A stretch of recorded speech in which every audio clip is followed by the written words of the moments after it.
Hello friends, in today's video I'm gonna be walking through how to change background overlay in Squarespace.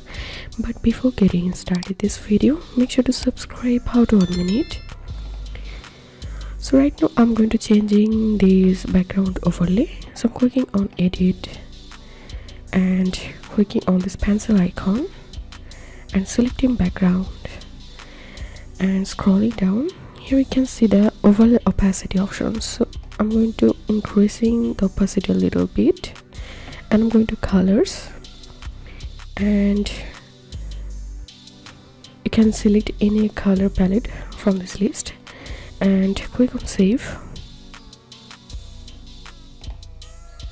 and now go to design and click on site styles, select colors,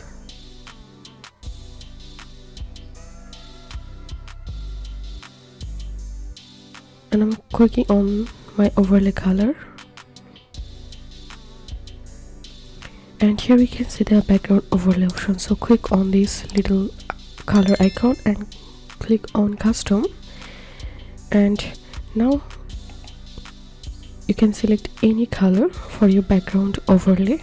So this was how we can change background overlay in Squarespace. If you think to see more Squarespace videos, please check the links in descriptions. If this video helped you, give a thumbs up and please consider subscribe to How to 1 Minute. Thank you for watching.